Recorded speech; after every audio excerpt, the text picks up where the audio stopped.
Hey everybody, this is Jason Wilson with the Curious About Cannabis Podcast. Today I am joined by Matt Vogel. Thanks so much, Matt, for joining me on this first ever interview for the podcast. I'm super excited to have you. No problem. Glad to be here. Yeah, so for those of you that don't know, Matt does a lot of, how would you describe it, like health promotion, education for universities, colleges. Yeah. And lately, you've been doing a lot of work, particularly around cannabis education, and doing like harm reduction work with universities. Yep, I think that's fair. A lot of also, I do stuff with high schools. I'll do workshops with high schools, and also different community coalitions will have me come in and do trainings with, their staff, their people in the community, et cetera. And I taught kind of drugs and behavior classes for over 10 years at the university level as well.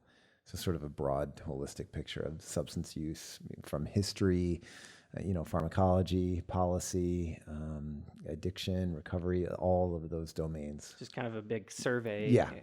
So what kind of got you into that type of work? I've always been interested in anything health related, I would say, as a core.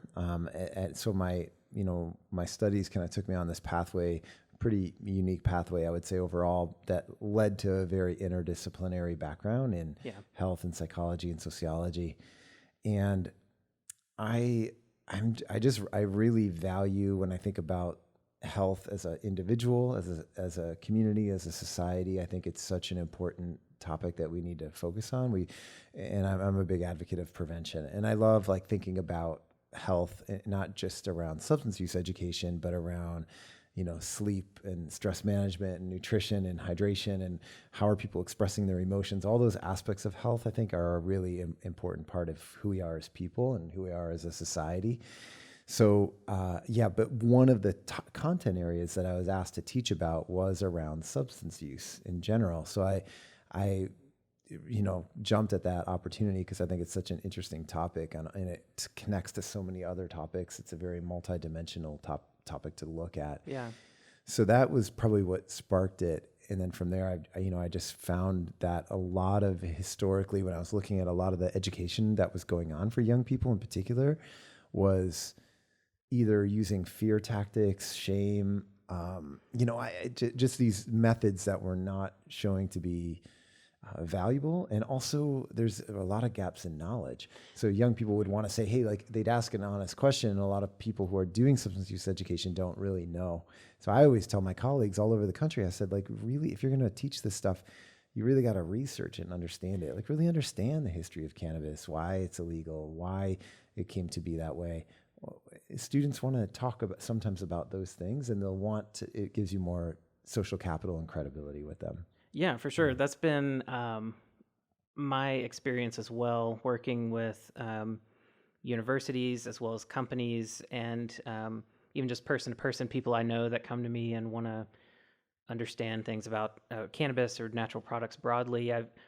What I've realized is there's a major deficit in knowledge and understanding, and just the way that drug education is typically handled in school systems. I mean, even growing up, a lot of people are familiar with DARE and those programs, and it seems like the public school systems are starting to evolve out of sort of that DARE model, but there's still a big disconnect between the learner's curiosity and the educator's ability to meet that curiosity with material that is,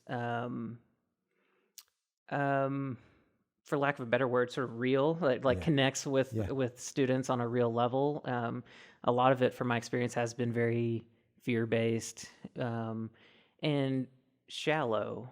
I think some of that is fear on the educator's part, scared to go into these topics because it's touchy, and a lot of people have very strong emotional based opinions about drugs and about health and wellness, and so it was really reassuring for me when I met you and learned about your work, and then I've done some guest lectures for you and that sort of thing, and have been exposed to your teaching style. And I think something that's special about the way you educate about these topics is that you really bring it, to the students in a way that they recognize you're being genuine, and you're connecting them with real information that, you do your best to try to not be biased either, towards trying to make drugs seem more safe than they actually are, right, or more demonized than they need to be, if that's appropriate to characterize it that way. I think that's accurate. I do. And I would also say that going back to some of those educational programs, it's really, I also tell people, I think it's really well intended. Yeah. I think there's fear. Like, I have 2 teenage daughters, right? I completely get where this comes from, where you kind of go, oh my gosh, wait, I don't want this reality for my kids. And they're going to be smoking methamphetamines and all these other things. You start to have these worries and fears. And I think, so I understand it's really well intended. I go back sometimes when I look, when I present, sometimes I'll put up a picture of Nancy Reagan, and we'll conceptually talk about the Just Say No program from the mid-'80s and kind of the zeitgeist of the times, what it was like during that era. And even that, I think, was really well intended. I think Nancy Reagan was a really sweet woman, actually, who had, it wasn't malicious at all. And so it comes from that place of well-intended, but it doesn't quite land. And now it's changed even more rapidly because of the internet. Right. So in 1986, you could go in and lie to kids and kind of like say whatever you wanted, but now they have Google, right? Right. So they have their cell phones. They can fact check you in the moment. And it's interesting because a couple of years ago, I had a situation where I was presenting to a private high school to the seniors, and early on in the session, a student he said, does cannabis cause lung cancer? And I kind of, usually when that question comes up really early, it signals to me that someone has done their own research on that and they want to kind of get a sense of it. So I was just really straightforward. I said, we don't have data right now that shows that. We show that with chronic use, there is an increase in kind of, lung infections, and people get sick more and they have a cough and things like that. There's chronic bronchitis that can occur, but we don't have data around that shows it causes lung cancer per se. I said we may in the future, especially if people are smoking concentrates a lot in a chronic way. We don't know exactly what that's going to entail, but right now that's where we're at. And it was really interesting. So after then we had the whole session. There was really good discussion, good conversation. And at the end, he came up, and a lot of students sometimes will have questions after, and they'll talk to me. And he said, hey, I asked you that question to see if you were full of shit. So, it's an interesting that kind of testing the waters out to see, can I trust this person? Where are they at? And I also would say, if you critique the Nancy Reagan Just Say No, it doesn't mean that you're just say yes. Right. That there's people think that you're giving permission or being condoning this type of thing. Not at all. It's really important to think, to holistically think critically about this entire issue. But if we go in, with, fire and brimstone, and that's all the only approach we're going to take, it's generally not very valuable.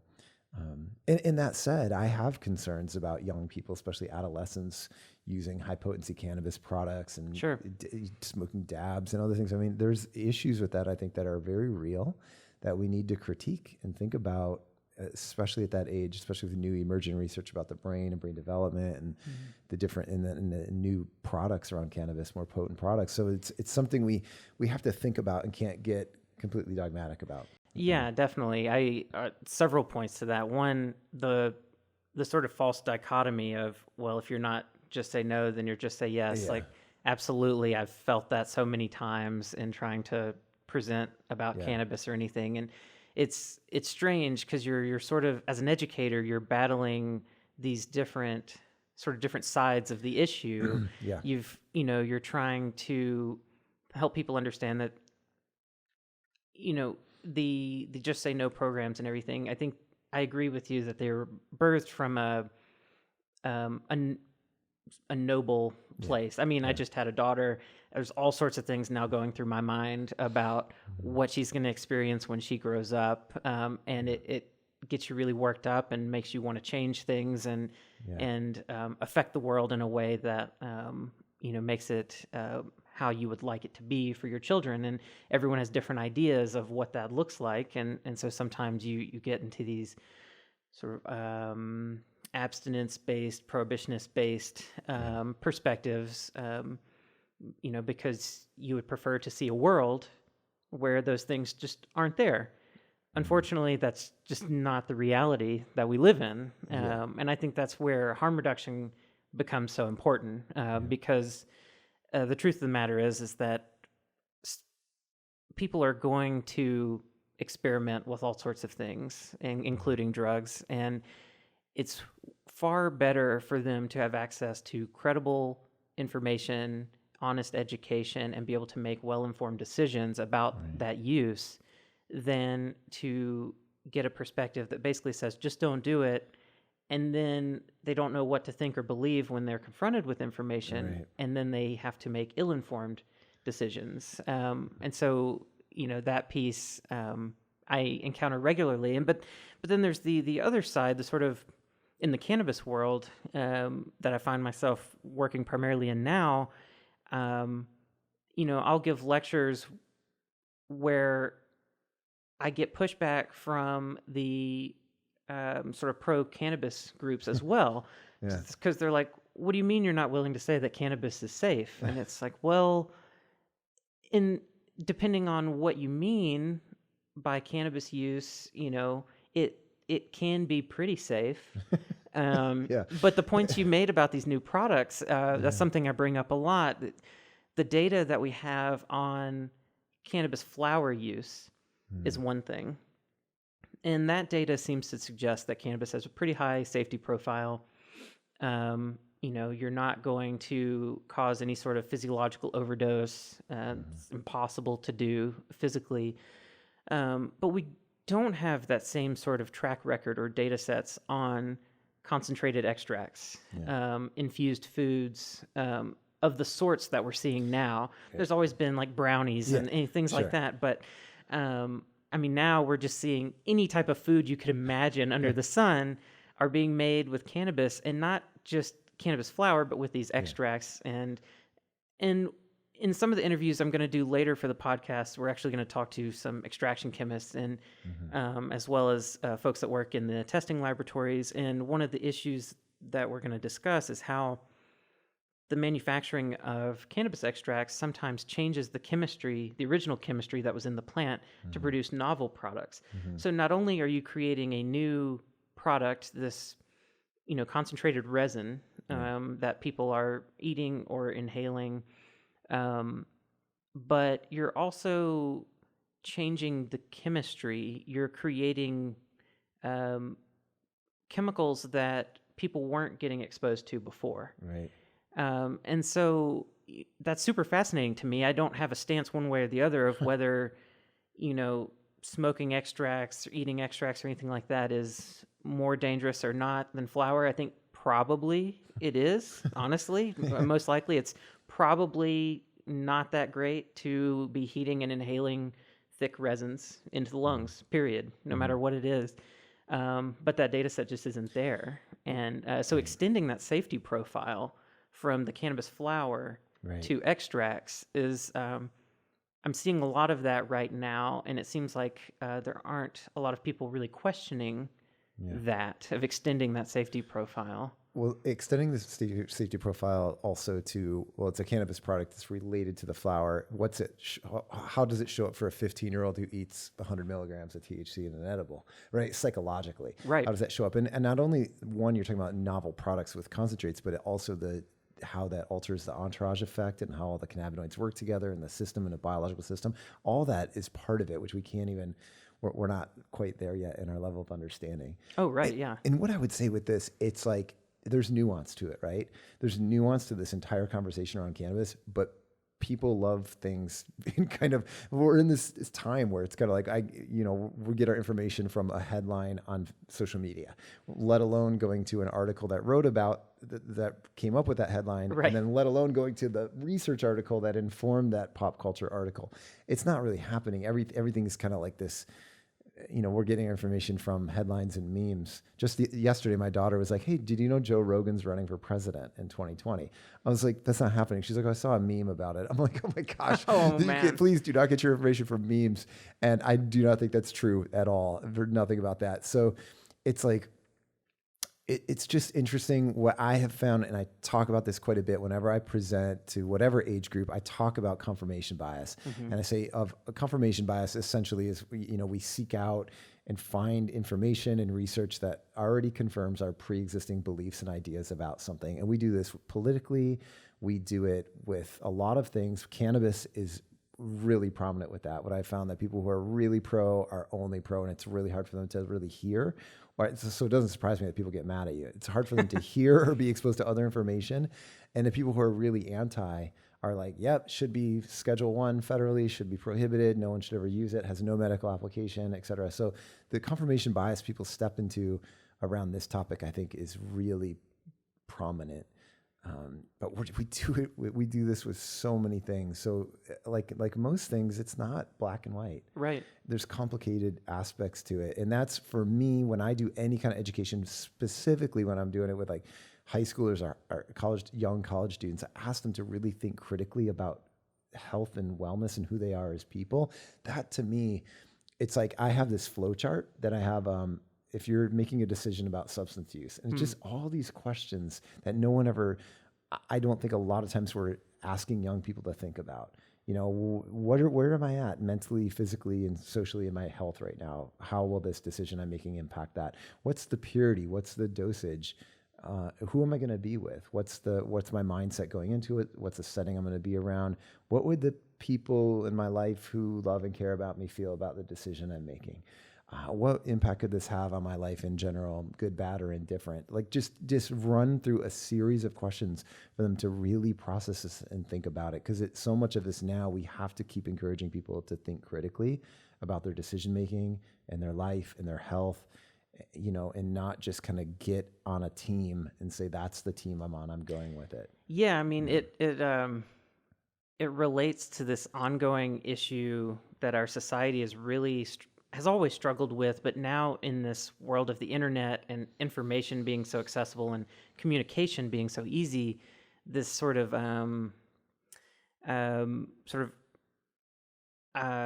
tribalism, jumping onto teams, whether it be with cannabis or politics or whatever, there's just a ton of this going on right now where it's like, I find my little community, and I stay within that community. I get all of my information from that community, and it creates this echo chamber effect. Oh my gosh, 100%. Where, it just reinforces more and more and more of the belief systems that have been adopted by this group. And it's concerning as an educator to see that, because, one of the things that I try to help teach people about in some of the classes that I do on cannabis is how to evaluate research papers. Because I realize, like you mentioned earlier, people are looking at headlines, or there's an article that talks about some study and they've only looked at the headline or just looked at the abstract, and haven't evaluated, well, how what's the methodology? Yeah, what was the sample size? Exactly. Really basic stuff. And it's tricky because there is some amount of practice and training you need to really dissect research papers. Yeah. It's not straightforward. However, there are some basic tools you can take into it to kind of quickly evaluate whether a research paper is full of shit or not, basically. And some of the things you just mentioned, sample size, the basic methods, like, was this based on survey research? Is it a clinical trial? Like, how, so all of that is something that I think there needs to be more focus on broadly in schools, I think, of how to go to primary sources and evaluate the content and the claims being made from those. Well, if anything, we're moving away from that on the college campus. Really? Right? The college campuses are going completely toward a lack of critical thinking, toward much more echo chamber kind of dynamic. And now, Google, YouTube, et cetera, feed us what we already like, right? So our confirmations are our biases are being further confirmed if we don't do, if we don't clear our browsing history over the course of a week and you go on YouTube, everything you like is already there, right? So you're fed this. So you exist in that echo chamber even further, not just who you surround yourself with, but your online world. feeds that a little bit as well. But it's hard, like a lot of times on the campuses now, people are afraid to offend people or to have a different opinion, especially if it's around, sometimes considered controversial topics.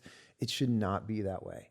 There's a report from Yale in 1974 called the Woodward Report, and part of this talks about when we limit someone's ability to speak their mind and to give a perspective, we not only cut off their ability to say it, we cut off our ability to hear it, and it further helps us clarify our own values, where we're at on a topic, to really have to wrestle and grapple with the different perspectives on it. I'm very, very concerned with, it's getting a little better. I think it was worse about a year or two ago, but with on college campuses, the shutting down of certain speakers, especially if they lean like to the right of center at all, this kind of throwing out and just calling people Nazis and things like that, when it really diminishes the meaning of the word Nazi. Right. So we're seeing that. I think a lot of people have woken up to that in the last year to say, wait a minute, we have to allow different perspectives and opinions, and it's how we learn and grow, and it's how young people build resiliency too and understanding. Absolutely. Instead of just, I'm going to shame you because we have a different view or perspective on something, it's not going to help them in the long run in life. So, when we kind of, that's big macro stuff. When you filter that down to like talking about cannabis specifically, it's really hard, I think, for people to sometimes get out of their own way and see something from a different lens. Yeah, no, absolutely. And it's, you have more direct contact with universities than I do these days. So that's something I value your perspective a lot on that. What's going on. It's really disappointing because it's the antithesis of what a university is supposed to be about. Totally. 100%. I mean, really the whole idea of going to a university or a college is about exploring ideas and trying to develop intellectually. And there's no way to do that if there are limits on what can be discussed and wrestled with. And when I was going through high school, we actually learned debate, and I thought that was a very valuable skill set because it taught me to not take information personally that conflicts with any beliefs or preconceived notions that I have. It's just like, well, no, like just try to work through this, understand what the argument is, what the points for and against are, and try to come to some common ground if possible. If not, that's fine. And it encourages you to find people that think differently than you and to have those conversations. And I'm not aware if debate is still taught very much in high schools or not, but my experience doing guest lectures and that sort of thing is that it doesn't seem like that way of thinking is being taught very much in schools because there is this very reactionary effect when talking about hard subjects that people just really want to shut down and don't want to hear it.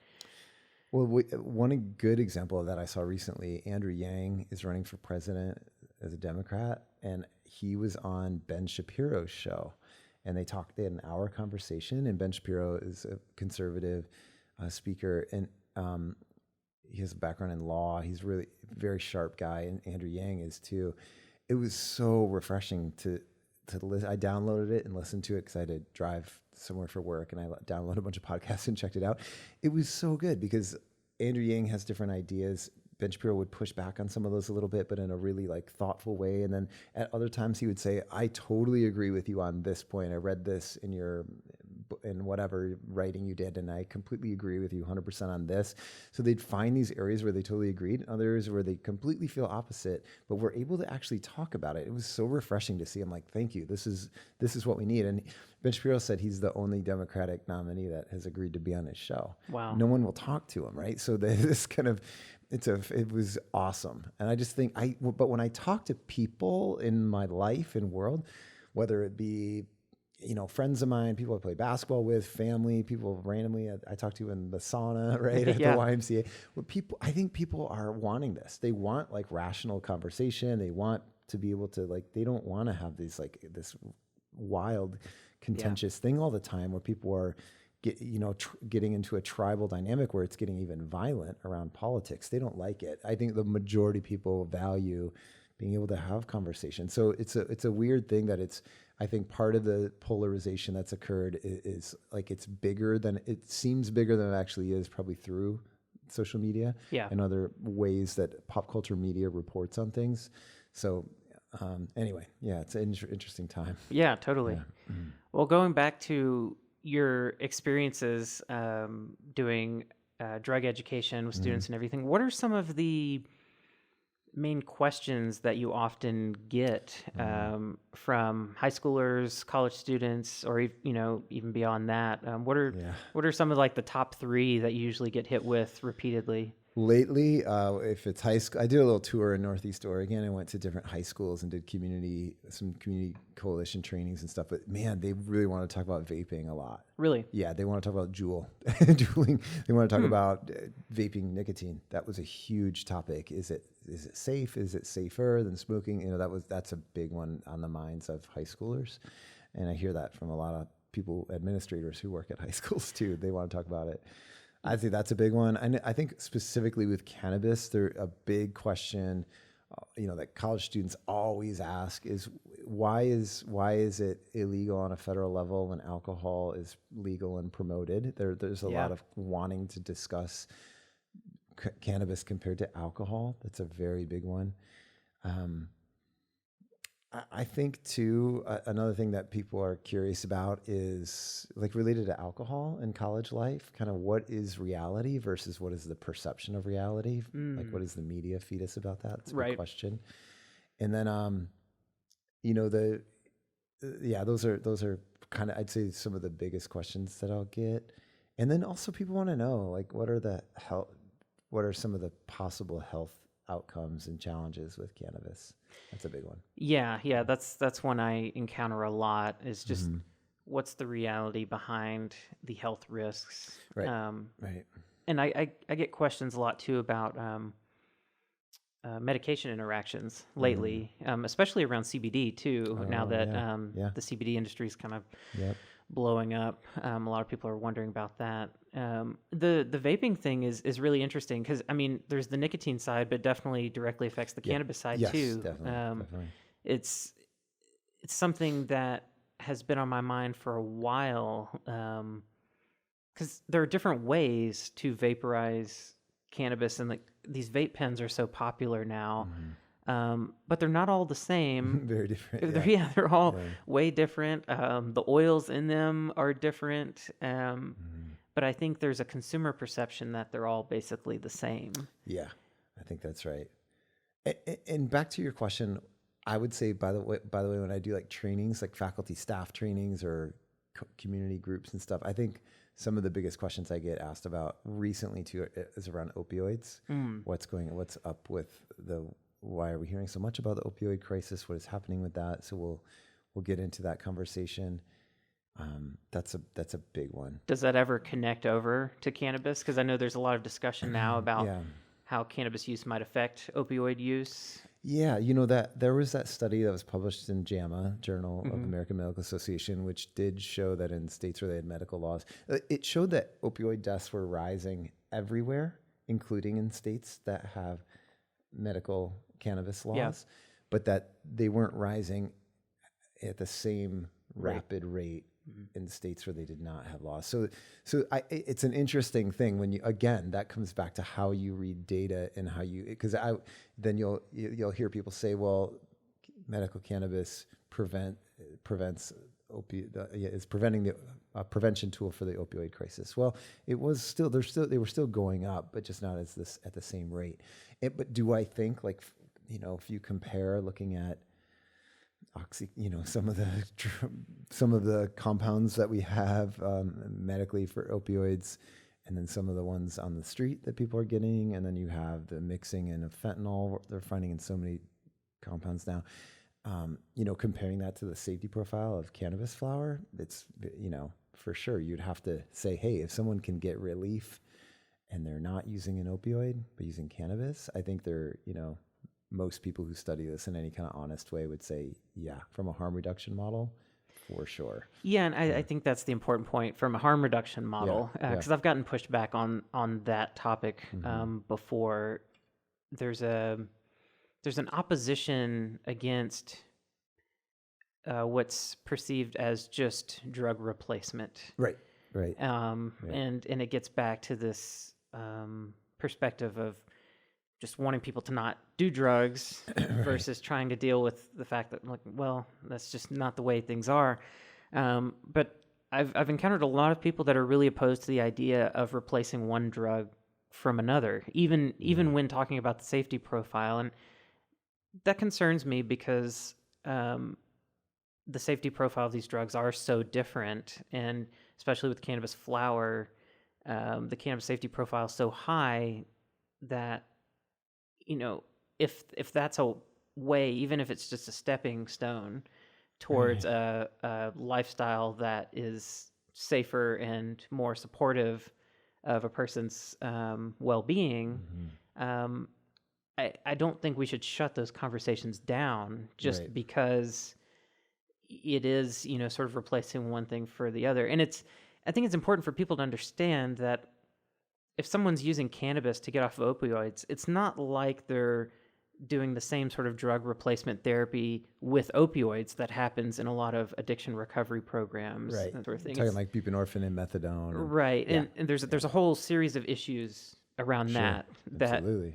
It's like you're not really getting someone off of opioids. And the idea is you try to make it easier to move away. But I think it's important for people to understand that those are two very different things. Using cannabis as some sort of replacement or a way of moving out of opioid addiction is very different than trying to use methadone or something like that. It would be like, I'm trying to quit eating a gallon of ice cream every day, so I'm gonna eat a pint of ice cream for a while and then move to frozen yogurt, and then versus I'm trying to not eat a gallon of ice cream, so I'm gonna eat an apple and a pear and get my sugar that way. It is interesting. So I'll get questions about that too. So when we're talking about opioids, it will sometimes have a conversation around what are your thoughts on methadone and buprenorphine, and my thoughts on it are again, we're trying to systematize something that's a very individualized process. So if it works for that person over there to take low dose methadone for who knows, maybe 20 years, I have no idea, right? However long, and they are not using heroin and they have a job and they are generally function, right? Like who am I to say no to that, or you should do this or that? Like or you want to go cold turkey and go through that and see how that works out for you and move through it, or maybe you transition to something else. It's really, I think what supports a person matters, and there's all kinds of issues that go into it, right? If someone is, say, went through a treatment program, but then went right back into their community with all of the same folks and triggers and everything, so maybe a medical assisted process with that person may help a little more than someone who isn't going to have those same external triggers around them. Right. So even stuff like that, you have to think about it and put into the equation instead of like, hey, this is what we do. Well, it gets into what you were saying before, this sort of personal inventory to take of yourself and evaluating your relationship with substance use and trying to really critically think about the decisions you're making, how they affect your personal well-being, the goals that you have for your own life. And this gets to something I really wanted to discuss with you, what your perspective is in terms of cannabis, of, when does cannabis use become cannabis abuse? And how, and what tools can people use to evaluate their own cannabis use, and to perform that sort of inventory exercise to evaluate whether it's actually helping them in their well-being or whether it's limiting them in some way? I think there's a couple of things I think that people can do. One, especially for younger people, see if you feel pressure to use and where that pressure comes from, if it's internal or external, or did your friend group sort of form based around cannabis and now you feel pressure to use it, even though maybe your relationship has changed with it and you don't enjoy it as much, but you feel like to keep that friend group, you have to do it. That's a good touch point for it. looking at your actual experience, like you and I've talked about, like people journaling and things like that. If you find yourself getting anxious and nervous almost every time you use, really thinking about one, your dose, how you're using it, the form, and what's going on there, why. That's a one that you can really think about. I also think about replacing healthy behaviors with cannabis use, right? So I have a bunch of homework that's due tomorrow. I'm just going to like smoke a little bit and then I'll work on it. And then you smoke and you're like, I'll just get up early and do it in the morning, right? That's a good one to catch that and say, wait a minute, hold on. Or I was going to go, it's a beautiful day out. I was going to go outside and take a bike ride with my friend to the park, and we're going to throw Frisbee for half an hour and do some push-ups and then go home, right? Instead, I sat around, I smoked bong, and then I played video games. Like really thinking about like, are you replacing something that's, healthy for you with something that's maybe not? And is cannabis a pivot point in that decision-making process or in that outcome? I think those are all good areas.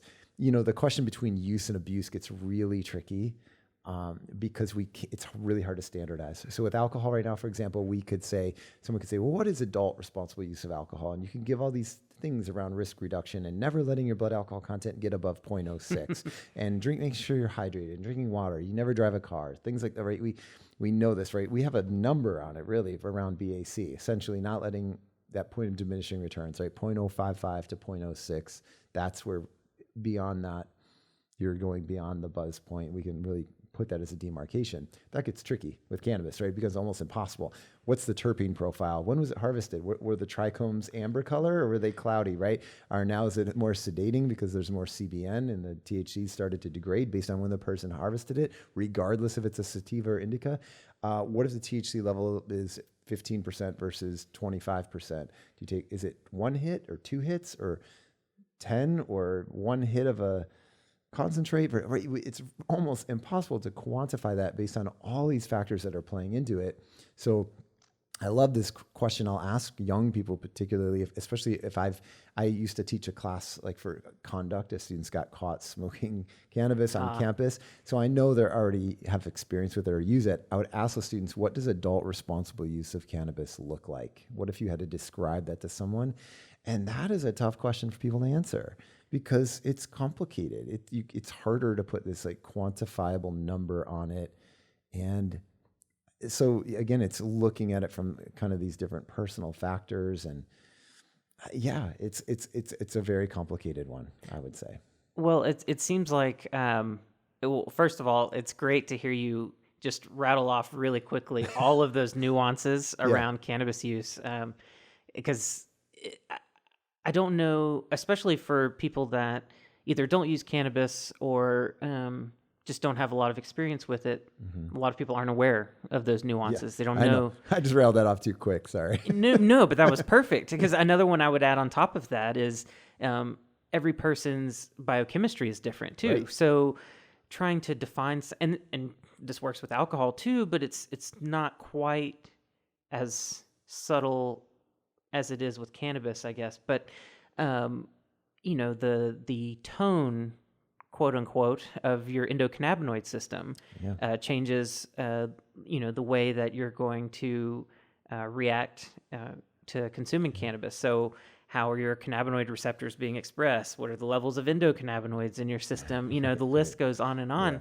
And something what I find really, really interesting about this, I think that with cannabis, it's really pushing this conversation about drugs and what responsible drug use looks like. All of these nuances around substance use, pushing them to the forefront of public discussion because these nuances go far beyond cannabis. Yeah. All sorts of substances, are plagued by the same sort of problematic nuances that make it very, very difficult to quantify what problematic use looks like, right, or what at-risk behavior looks like.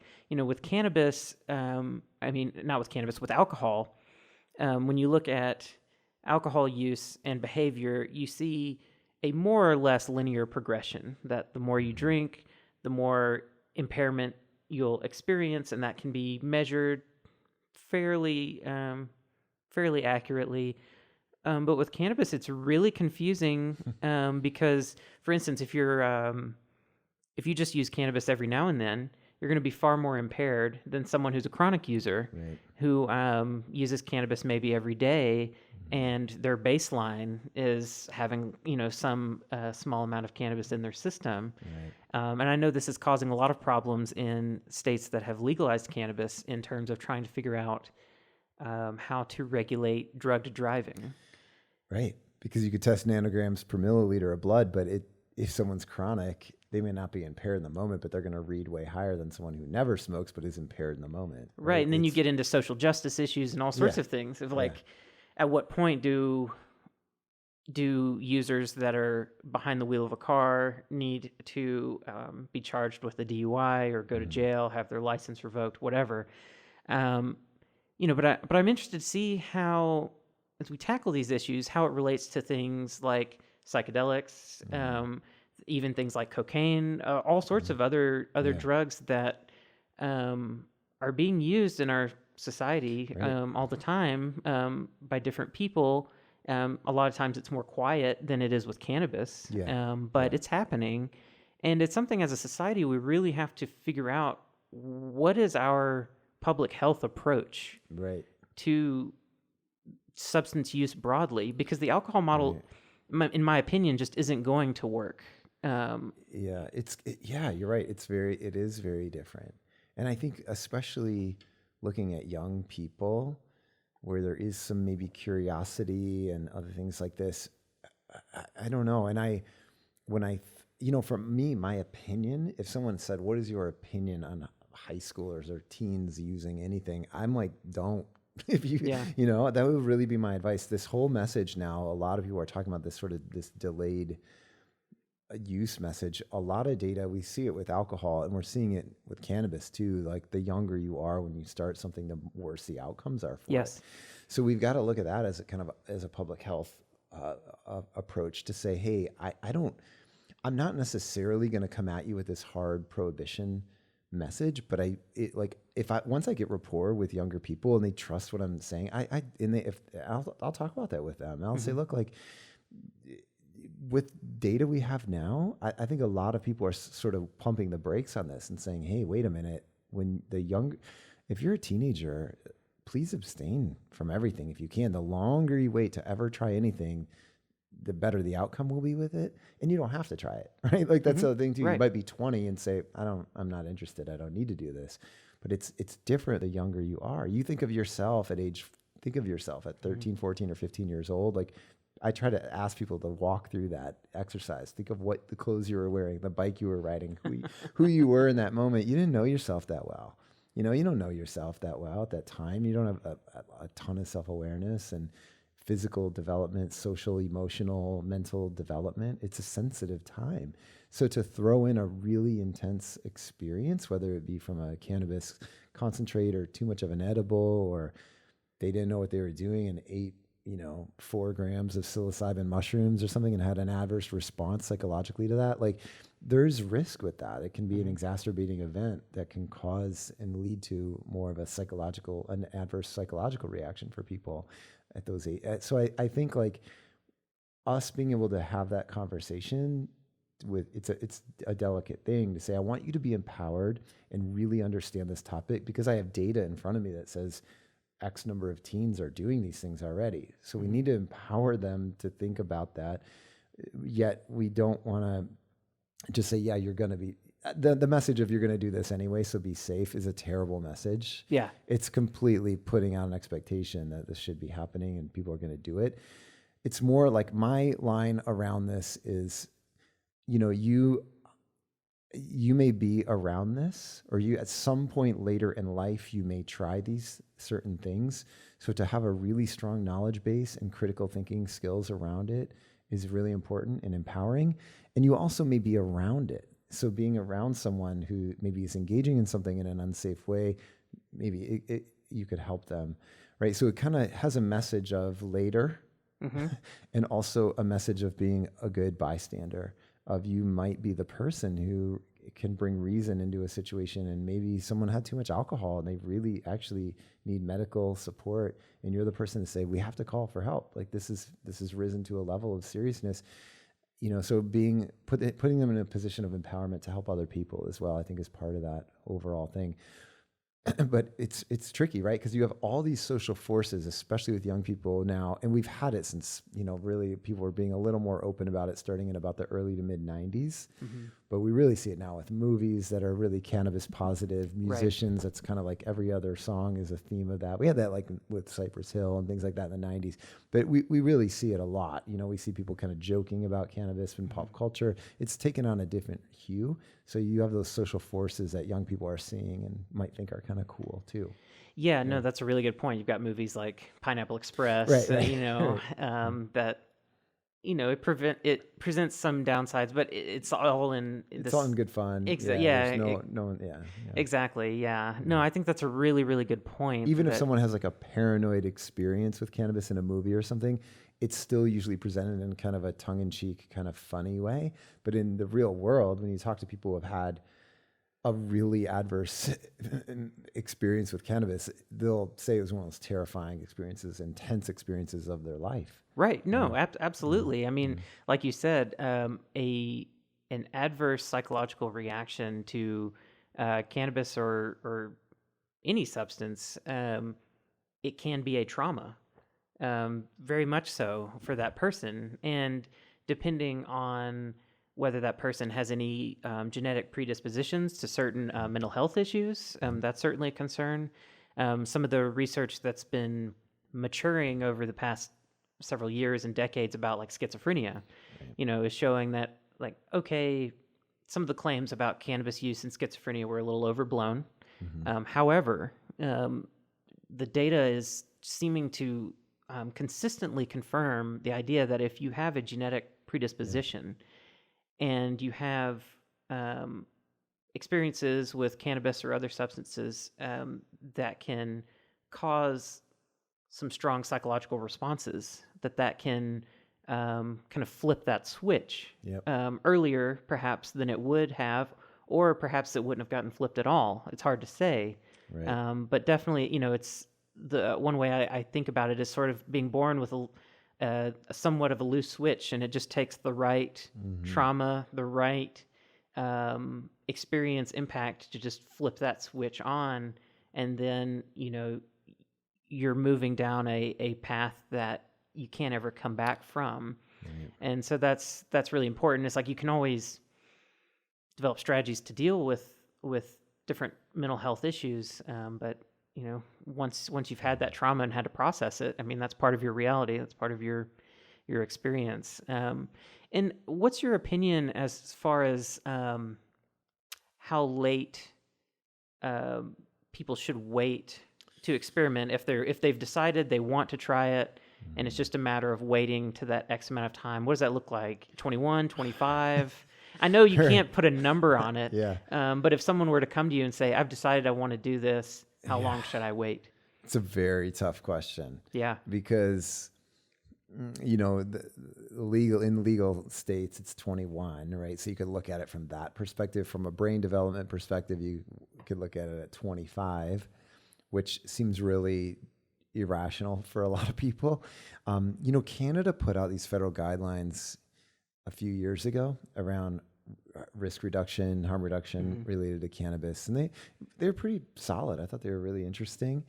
One of them, they said it did talk about age, and it said if you could, it recommended waiting till at least 18.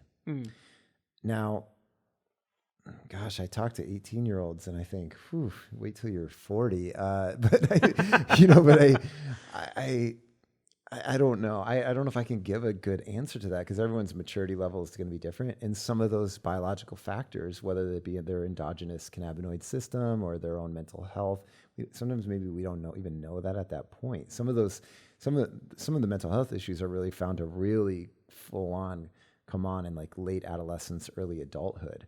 So if something like, especially a strong cannabis product is introduced at that time, could exacerbate things, who knows? So I think my advice would be, one, starting off small, like with like low potency flower and having small amounts, whatever age you are when you first engage in this.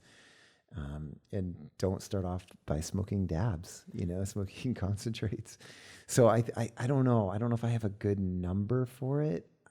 I wish I did, but well, no, I think that's a perfect answer. That just like everything else we've been talking about today around health and wellness, it's a very personalized thing. Right.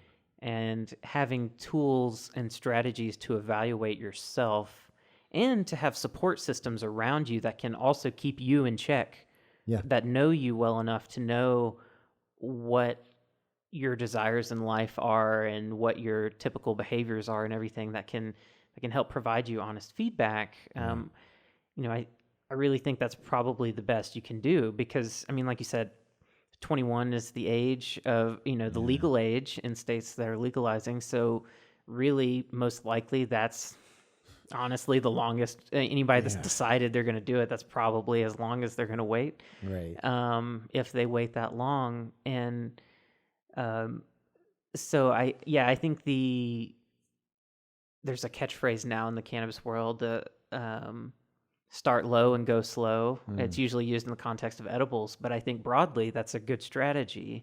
Is if you've decided you're going to do this and and you're totally inexperienced, start with low dosages, see how you respond. Take it very slow.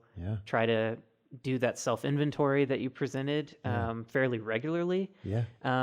You touched on it before, but we haven't really expanded on it, the idea of journaling. So I'm a big fan of experience journals when it comes to substance use, not just cannabis, but broadly, because it's so hard to get past your own subjective experiences and biases that you develop over time. You may have one experience, one idea for yourself, expectations, whatever, at the beginning before you start trying to use a substance. But once that becomes part of your life, sometimes you forget what your thoughts, ideas, perceptions were like before and what you wanted, and trying to keep that in check. And I mean, when you're using cannabis, sometimes it's hard to evaluate more objectively how it's affecting you because it changes your perception. Right.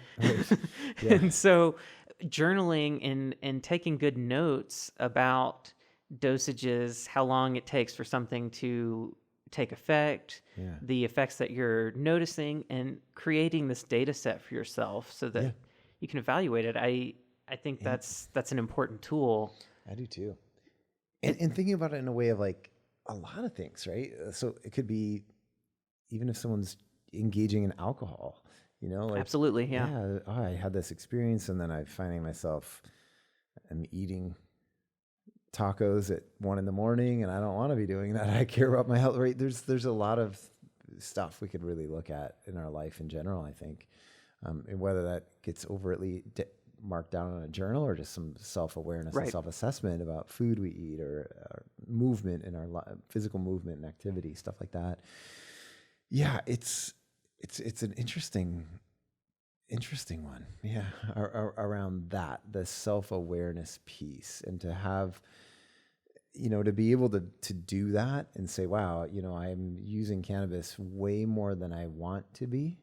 And I've had students tell me that. I've had students say, I basically start my day off smoking a concentrate and I don't want to. I don't like it. It doesn't really even make me feel good, but it's just become such a way of being for me. It's hard for me to get out from under it. Or I stopped using cannabis and I thought it was helping me with my anxiety and I thought it was helping me with my sleep, but I realized it was the opposite. It was actually making me more anxious, intermittent anxiety, with depending on how high I got at that moment. And it was actually my sleep, it was rough for the first week or two when I stopped using, but now it's way better. And I sleep deeper and I sleep long.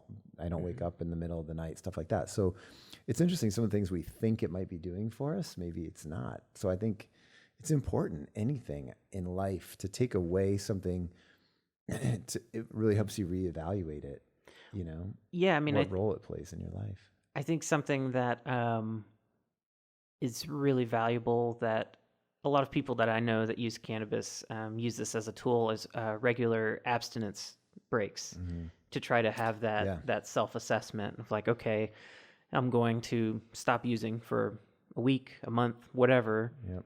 Try to see what a new baseline is like without that substance involved in my routine, and then make a decision after that of, do I want to continue having that substance, integrated into my life or not? And if I do, is it different? Exactly. Yeah. Does the relationship need to change? Absolutely.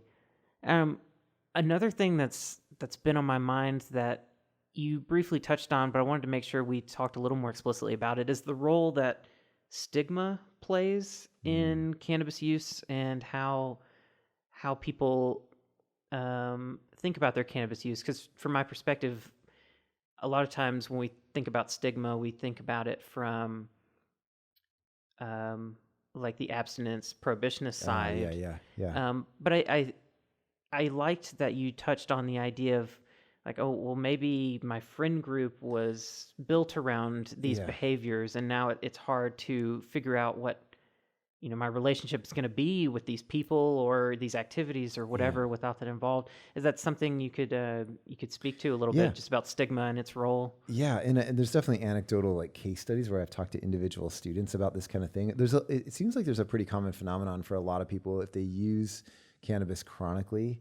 After maybe a year or two, something kind of changes for a lot of people where it doesn't show up the same. It's not as fun. They might get like, wow, I never used to get paranoid or have an anxiety response to cannabis, but lately I am a lot, especially in a social situation, something like that. So generally, that's usually those cases that will happen where someone will say, I'm not enjoying this anymore in the same way. But again, so much of my kind of identity and friend group formed around this. We would get together and smoke a joint together, right? And bond and hang out. So now I don't want to be the one person who's not. And are they still going to be my friend? And am I going to be kind of missing out on something with them if I don't? And so I think that's very real for people, or feeling this pressure. Like I have a friend, so years ago, he's a musician, and he's like, I every time I smoke pot, it's awful. I've smoked maybe 20 times. It's been terrible every time. And I'm like, no matter what I do, if I take one hit or smoke a lot or whatever, I'm like, I don't gamble much, but I bet on the 21st time it's going to suck. Right. So you're probably based on your endogenous cannabinoid system, all of it. So it's just, but he felt pressure because he was in like an environment with people and the music that he was playing and engaged in, that it was just, cannabis was kind of around. And so he felt like an odd person out not doing it. So he felt stigma by not doing it. I don't know. So I think that's part of it, where people feel this pressure. It's not like peer pressure, like you better smoke this or I'm not going to be your friend anymore. That's not how it goes. It's very subtle, and it's often the pressure we feel it kind of internally. I just tell people, if it's not for you and it doesn't play a role in your life, just be chill and be confident in that decision. And when it's offered to you, just be like, oh no, I'm good. No, thank you. And just be confident in it, and don't make a big deal of it one way or another. And people are going to, if you're a good person and people want to be your friend, they're going to be your friend regardless. If they're not, because you don't smoke cannabis, that's a sign of like whatever, move on from that relationship. But I don't know. I see that, and it does sadden me though when I've seen that with people, because you can tell they feel this internal kind of angst around it of like, I don't know what to do. And we all build up these stories in our minds about what other people are thinking, and what other people are thinking about us. And then we use those stories, whether they're based in reality or not, to project the future, and to say like, well, if I make this decision, they're going to react this way, so I need to accommodate this or that, the other. And I think it's really, really important for people to feel empowered to kind of own that confidence in what they really, really want, and also to recognize that what we build up in our minds about what people are thinking and how they're going to react and everything, that is subjective. Yeah. And that really you don't know until you talk.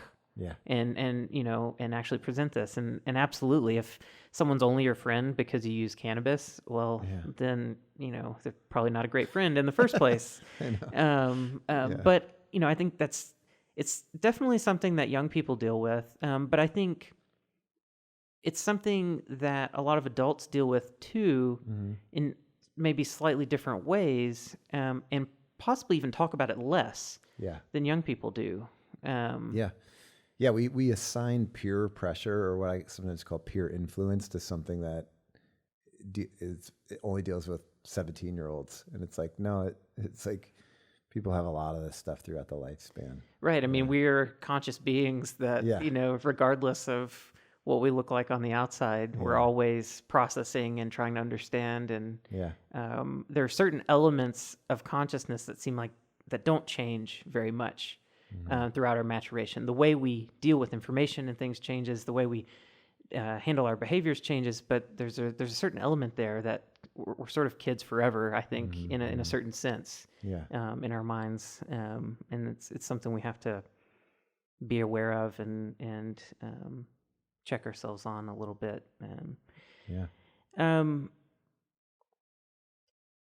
Another thing that you mentioned, the idea that people were using cannabis for a while and then all of a sudden it changed. I think one good example of that is there's a condition called cannabinoid hyperemesis syndrome. Have you heard about that? Yep.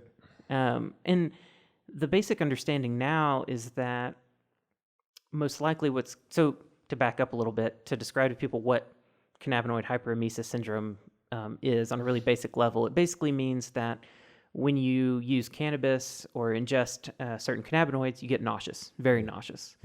And it usually affects chronic users. And sometimes what's really, really interesting about it is the people that are affected by this don't always realize what's happening at first. They develop coping behaviors, coping strategies, like taking hot showers more frequently, or whatever, different things to control nausea. And they just think, oh, I'm high, or I'm, whatever. They don't necessarily think, oh, I'm nauseous. Right. Or they use more cannabis because they think it's going to help with the nausea. Exactly. Right? It's so like, it exacerbates it. Yeah, exactly. Cannabis helps with nausea, so I'm just going to consume more. And it's important to point out because, one, as states have legalized cannabis and as people have become more open about their cannabis use, it's being found that this condition is way more prevalent than we ever thought it was. And it's just something that because cannabis was illegal, people weren't talking to their doctors about their cannabis use. They just wouldn't go there. And now they're being much more open about it and admitting, like, yes, I experienced this. And it's important for people to understand that as you use any substance for a long period of time, it changes your biochemistry and chemical receptors and things that are associated with the responses you get from using that substance. And cannabis is no different. If you use cannabis regularly, cannabinoid receptors change. They tend to reduce in concentration in the body. Right. And I think that's something that, in the context of cannabis safety and harm reduction and everything, that doesn't get a lot of attention right now, is that for some people, chronic use at some point causes a change where cannabis no longer is therapeutic for them. And it may have been for a long time, potentially. And I just want to make sure we get that message out there, because I'm sure there are people out there right now that are struggling with that don't know what's going on. Right. Say, no, it's always helped. That's not the problem. And it might be. And it's another reason why abstinence breaks are really, really important. Yeah. Self-awareness. Yeah, exactly. Well, this concept that you're talking about, of changes that happen in the body when we do anything in a chronic way. It's, I always any talk I give, I talk about adaptation and adaptations we make in our body and the brain. The body is amazing at adapting. The basic core example when I talk about we're seeking balance and homeostasis all the time. I said, what happens when you get too cold? What involuntarily happens? You shiver, right? Keep kinetic energy moving, keep you alive. What happens when you get too hot? You sweat, right? So all the time our body is doing this delicate interplay to find balance. So when you, again, are using anything in a chronic way, and I know with cannabis, it's a little different because it's not necessarily affecting endogenous cannabinoids, but the cannabinoid receptors, right? Whereas like if someone's smoking, say, a heavy stimulant use every day, whether it's methamphetamine or smoking crack every day, right? They're going to have a reduction in dopamine, actual neurotransmitter dopamine production, because there's too much being released at once. The body will adapt and say, whoa, we got to pump the brakes. We're going to produce less dopamine. And they go off the drug. They have something called anhedonia, inability to feel pleasure, because their dopamine is so depleted once they go off that drug. So it's really easy for people to relapse. So I think it's important to think about that, like remembering our body and brain does not differentiate and say, oh, that drug you got from your dealer. So yeah, we're going to create all these adaptations in the brain with that one. Well, you got that one from your doctor. It's a prescription. Oh, totally perfectly safe. Not at all the case, right? So if there's adaptations when people take Prozac, there's adaptations for anything, any drugs that people take, whether it be common SSRIs or anything. So cannabis is no different than that. When someone's using something in a chronic, inconsistent way, there's going to be adaptations that are created in the body. But if we have our confirmation bias that it is 100% safe, that's it, that's our view, it's really hard for people to accept that there can be adaptations or challenges that come up from it. Yeah, no, totally. And I mean, we keep coming back around to this confirmation bias issue. How do we help people with that? Like, other than clearing your browser history every time you close the browser, what can people do to try to make sure in some ways you can never get past your biases to some extent. Some are there for reasons, and it's okay. Right. But I think it comes back to schooling. I think coming back to our educational systems from young ages, teaching critical thinking and teaching that it's okay for people to have different opinions, and it's okay. Just as a core, let's go there and have calm, rational conversation around things. So the civility around perspective, but again, it's so hard with the internet's really created this dynamic. So it's people having to have, again, we could talk about self-awareness a lot too, to understand that and look at their own stuff. And we all have blind spots, everybody does. We have to have humility around that and know we all have blind spots, and we're going to not see everything from every perspective, but trying, the more we can try that. Yeah, no, totally. But we have to teach it. It's okay. Like, we have to tell people verbally, it's okay for this person to have a different political view than you, and you can still talk, and you can maybe even be friends, right? Cool, and that it's just we're getting so far from that when you look at some of the violence that's occurring politically around, because people have different perspectives. I mean, we're talking globally, all over, not just here but everywhere. No, absolutely.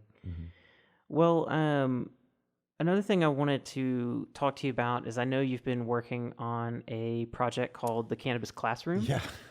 And so I wanted to months behind. Well, that's fine. I'm years behind on a lot of my stuff too. But I wanted to just take some time to ask you a little bit about what the Cannabis Classroom is, and just anything you want to share about that. It's a pretty common thing now where college it's an educational program targeted to college students.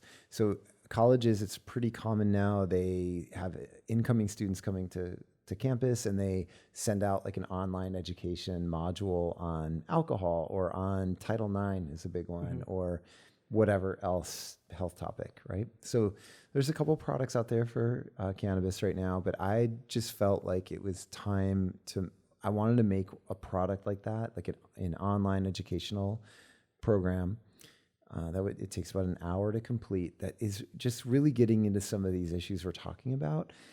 As far as students thinking critically about their health and wellness, their social norms and identity development, some on cannabis, obviously on cannabis science and health, there's a section on like the plant. What is this plant? What are cannabinoids? What are these products from the plant? So every section of it has a video that accompanies it. So there's a video, I have a great videographer who lives locally, and we've done a lot of filming and editing and all this stuff. So every section has a video, but there's 7 sections in it. So the hope was to have the demo ready by March. It is late May. It's not ready. So when I say months behind, I'm literally months behind. I'm okay to admit that. It's all right. I've had a lot going on. It's really busy, and so is my partner in crime on this. So I think the demo will be ready in a couple weeks. And from there, I'll get it out to schools. I've had a lot of schools really express interest in it. And I'll get the demo out to schools. They can check it out, run through it. I really encourage them, like, get it in front of students, see if it resonates with students, and administrators, and then, hopefully sell it to schools. My goal is to really have 20 member schools the first year. I don't really want this to be massive, and then improve on it, iterate, make improvements, shifts, and changes based on the feedback and data I get from those first schools, and then the next year really expand it out. So I think there's a need. I think there's a need for really straightforward, pragmatic education on this topic. And there's just people. I went to a conference, a major national conference in January to kind of promote it, and had a table and booth. And I know a lot of the people there because I've presented at that conference like 3 times over the past 10 years and done one of their webinars for them for cannabis education. So there was a lot of interest in it. I got a lot of emails from people that said, right when the demo's ready, send it to me. I want to check it out. So I feel a little bad, like they're waiting, but it's okay. I want it to also be done right, and not rush it. So I'm also in that mindset. No, I think that's great. If you're going to put out a product like that, you want it to be, even though you want to improve on it over time, you want the first iteration to still be quality, and something that's going to maximize as much value as you can. What are some of the core topics that students going through that would encounter in that hour? A couple of the main ones. There's an introduction where I do talk about confirmation bias. I also talk about whatever, because it's going to be a national product. So I said, whatever state you're in, this is relevant information for you, regardless of the law and where you live. This is good, important information for you to have understanding around.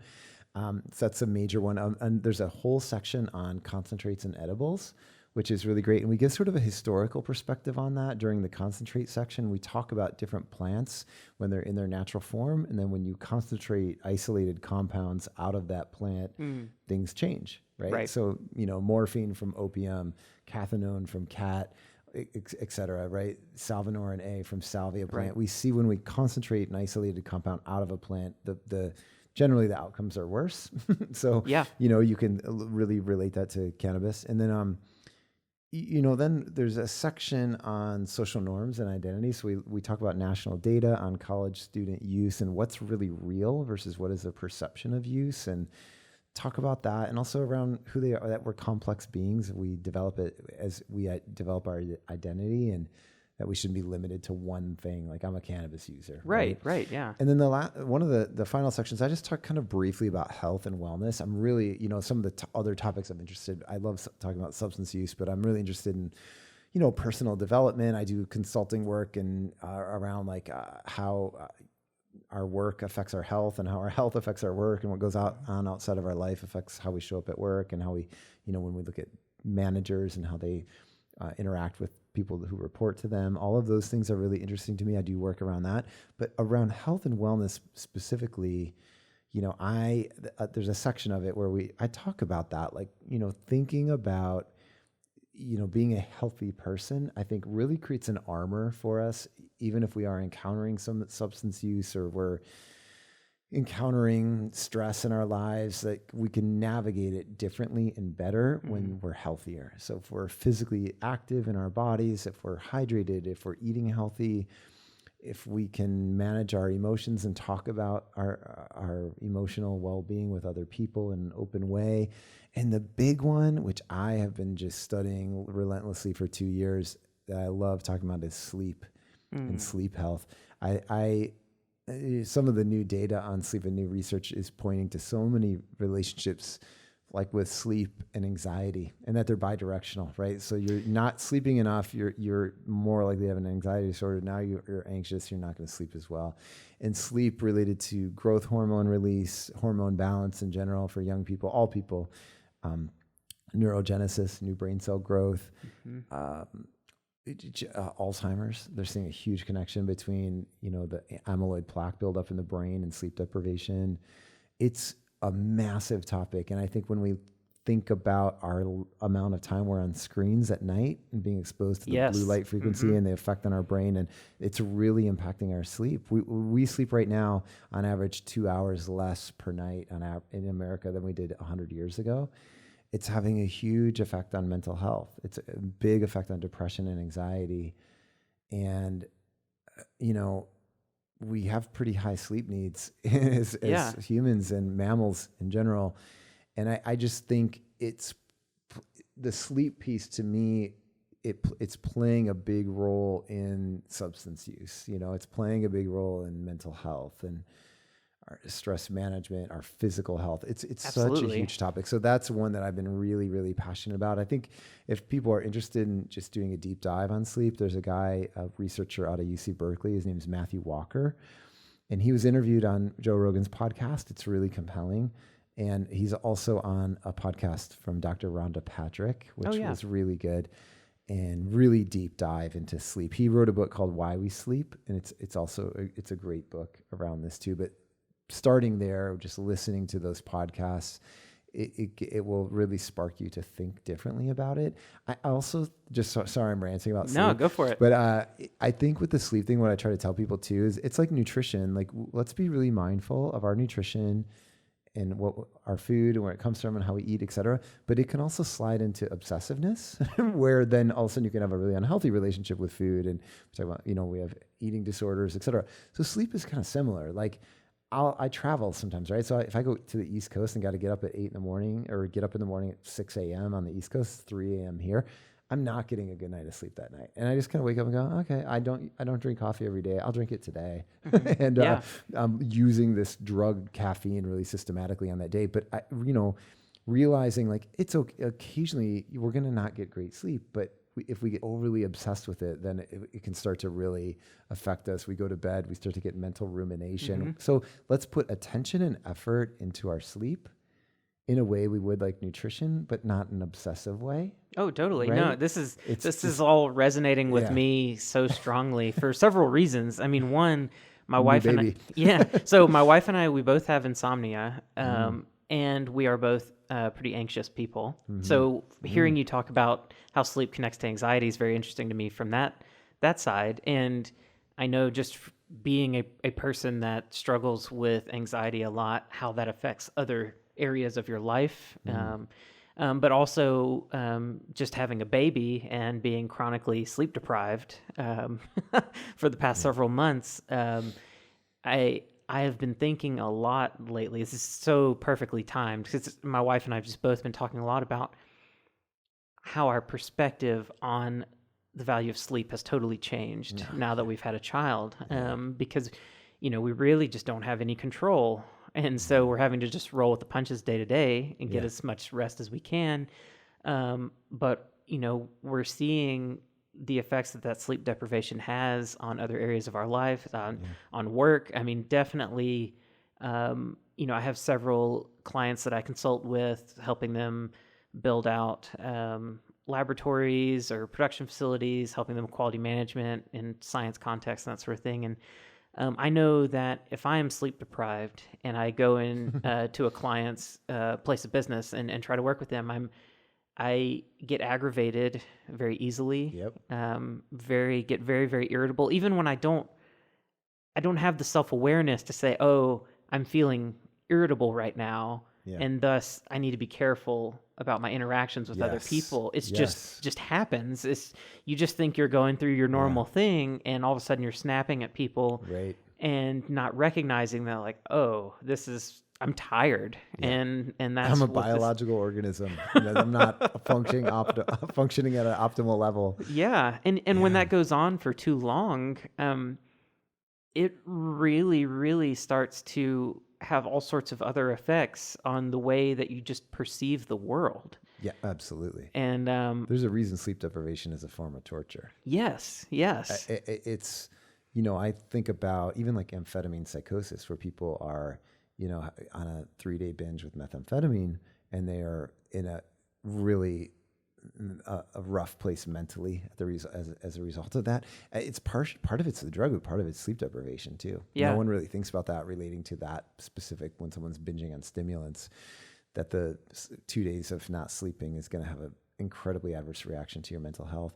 Well, what's interesting too, related to cannabis, is it's found that cannabis can like kind of help people get to sleep maybe easier on the front end, but it's really disruptive to REM sleep. Yes. So you're more likely to wake up in the middle of the night and not get like as deep of sleep, and have, when you have REM interrupted, you get what's called dream pressure, and it's more likely to wake you up. And the irritable thing, you're exactly right. There's something in business called the mood elevator, and you can go on like Harvard Business Review and look this up. And it talks about like when we're in a place of anxiety, an irritable place, like try to commit to doing no harm at work. So if you're a manager, in those moments, having the self-awareness to catch it and say, I have an important meeting today, I'm going to push it if I can until tomorrow, or something like that. Now, what's here, if we want to take this a little deeper, what's fascinating about it, there were some studies done with 2 issues looking at food in the relationship to sleep, and then social isolation. So when people are sleep deprived, others perceive them as even if you take a picture of someone who's 2 or 3 days sleep deprived, people will say, just by their body movements, how they're talking, their pictures, people will say, I don't know if I'd want to be friends with that person. Interesting, right? Wow. So, but the other thing is, they've done studies where they watch people who are sleep deprived do social interactions, your personal space gets much farther, because your amygdala is much more active. So you're on a little more heightened fear-based alert place. So you're skeptical of other people.